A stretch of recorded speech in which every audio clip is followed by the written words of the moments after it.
Jika Anda melakukan perjalanan 250 juta tahun ke masa lalu, Anda akan menyaksikan awal mula dinosaurus.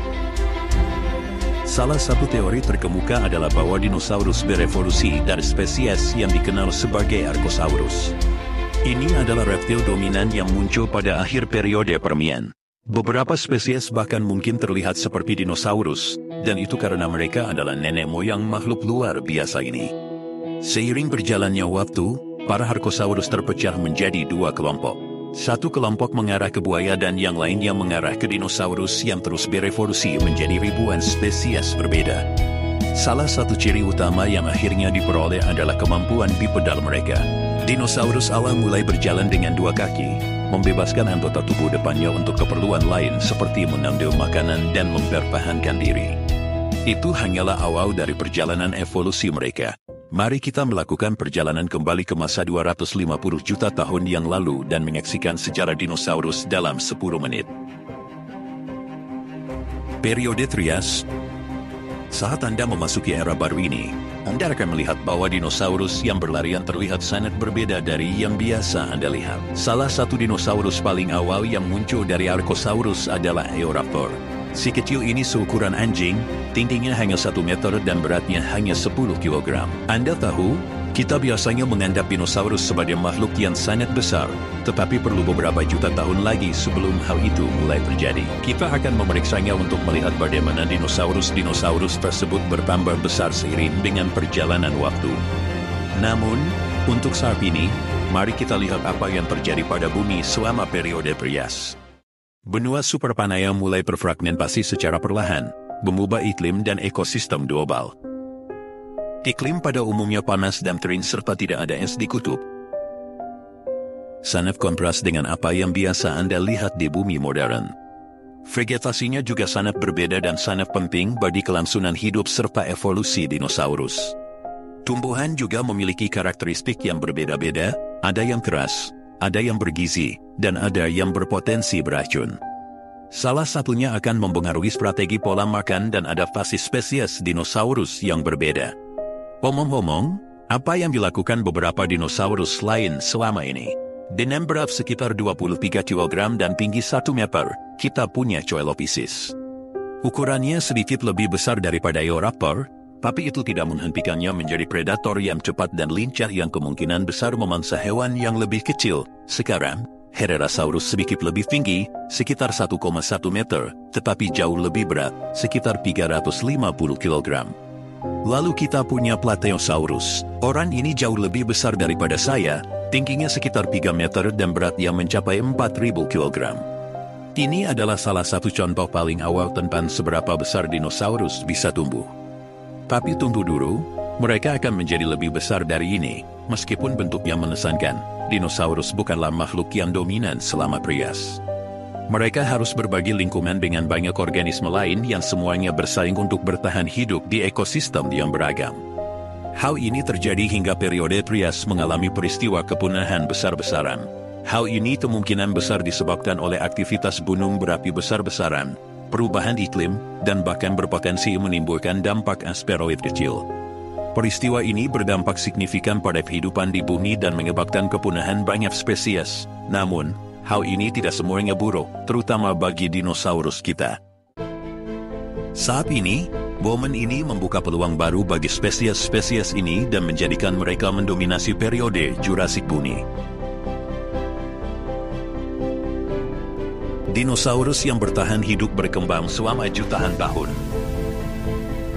Spesies yang berbeda berevolusi dan dinosaurus kini menjadi penguasa bumi. Mereka tersebar di benua, mendominasi hutan subur dan gurun gersang. Di wilayah ini adalah beberapa dinosaurus besar yang mungkin lebih akrab dengan kita, seperti Stegosaurus, Brachiosaurus, dan Allosaurus. Ini adalah beberapa makhluk terbesar yang pernah hidup di bumi. Tetapi Anda akan segera menyadari bahwa bukan hanya binatang besar yang berkeliaran di era ini. Kita juga melihat evolusi teropoda. Dinosaurus kecil yang memiliki bentuk lebih mirip burung. Salah satu yang paling terkenal adalah Archaeopteryx, yang seperti campuran antara dinosaurus dan burung dengan bulu dan sayap, tetapi juga dengan gigi bertulang dan ekor. Archaeopteryx adalah hubungan penting antara burung dan dinosaurus. Jika Anda menunggu sekitar 100 juta tahun lagi, mereka akan berevolusi menjadi burung yang kita kenal. Oh tunggu, spoiler. Setelah 56 juta tahun, periode Jurassic berakhir. Ini terjadi setelah peristiwa kepunahan lainnya. Untungnya, yang ini lebih kecil. Namun, karena perubahan iklim, aktivitas gunung berapi, dan perubahan permukaan laut, beberapa spesies menjadi punah. Hal ini sekali lagi mengubah lanskap saat dinosaurus memasuki era terakhirnya. Zaman kapur. Oke, kita sekarang telah memasuki zaman kapur. Saat kita melakukan perjalanan selama jutaan tahun ini, Anda mungkin telah menyadari ada sesuatu yang hilang, kan? Salah satu dinosaurus, bintang terbesar, belum muncul. Sapa Tyrannosaurus Rex. T-Rex adalah binatang raksasa, tingginya 3,7 meter dan panjang 12 meter. Tidak hanya itu, tetapi beratnya mencapai 9 ton, dilengkapi dengan rahan yang kuat dan gigi yang sangat tajam. T-Rex mendominasi kerajaan Cretaceous. Itu adalah salah satu predator paling dominan yang pernah ada dalam sejarah. Binatang kolosal ini tidak hanya mengais sisa makanan, tapi juga seorang pemburu yang aktif, mengintai mangsanya dengan penglihatan yang tajam dan indera penciuman yang tinggi. Di antara makanan favoritnya adalah herbivora besar seperti Edmontosaurus. Tetapi T-Rex tidak berhenti di situ. Dia akan menghadapi lawan yang tandus seperti Triceratops dan bahkan teropoda kecil lainnya jika ada kesempatan. Dengan rahannya yang kuat berisi didi 12 inci dan kaki belakangnya yang kuat yang memungkinkannya berlari dengan kecepatan hingga 40 km per jam, T-Rex adalah ahli dalam berburu. Namun, periode ini tidak hanya diisi dengan perburuan binatang besar. Seperti T-Rex, melihat sekeliling, Anda juga akan melihat lebih banyak dinosaurus berburu di zaman kapur. Salah satunya adalah Velociraptor. Sekarang, Anda biasanya melihat mereka digambarkan tanpa bulu, tetapi bukti menunjukkan bahwa makhluk-makhluk ini sekarang cukup berburu. Buru belum tentu digunakan untuk terbang, lebih banyak untuk kehangatan dan kemampuan. Yang satu ini adalah Microraptor. Tidak seperti Velociraptor, burunya kemungkinan besar digunakan untuk terbang, memberi kita wawasan penting tentang evolusi burung. Oke, seperti yang saya sebutkan sebelumnya, warnanya putus dan berbentuk menjadi benua-benua yang kita kenal sekarang. Namun, karena hal ini, beberapa dinosaurus terpaksa bermigrasi dan berpisah ke berbagai wilayah berbeda di dunia. Dinosaurus ini harus beradaptasi dengan lingkungan baru, yang berpotensi mengubah arah evolusi mereka. Namun, semua ini tidak menjadi masalah jika kita mempertimbangkan apa yang terjadi selanjutnya, peristiwa bencana. Oke, karena Anda telah bergaul dengan dinosaurus selama jutaan tahun, sebuah asteroid sedang bergerak menuju bumi. Lalu tiba-tiba, ia menabrak dan menciptakan kawah besar dengan lebar 150 km dan kedalaman 20 km.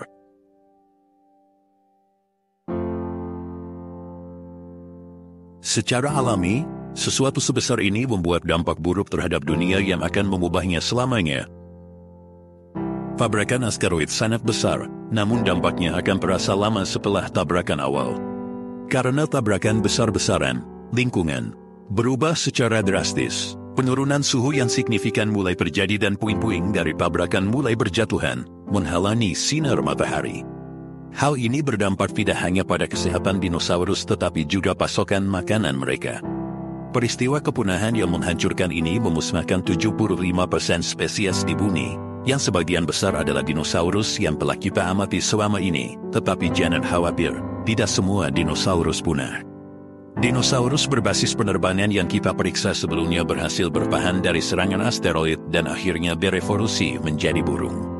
Setelahnya, karena sebagian besar dinosaurus punah, hal ini membuka jalan bagi mamalia untuk melakukan diversifikasi dan memperluas dampaknya terhadap dunia. Dengan persaingan yang lebih sedikit, mamalia awal kini dapat berkembang dan mengambil alih, yang secara perlahan seiring berjalannya waktu memungkinkan manusia untuk berevolusi dan membangun dunia yang kita kenal sekarang. Dinosaurus terus berevolusi selama 165 juta tahun berikutnya, namun masih banyak yang perlu kita pelajari tentang mereka. Tahukah Anda bahwa tidak semua dinosaurus berdarah dingin? Beberapa dari mereka mungkin berdarah panas atau bahkan keduanya. Tapi itu cerita lain. Bagaimana jika kalian pencet tombol like, komen, share, dan subscribe dulu? Itu mungkin lebih bagus.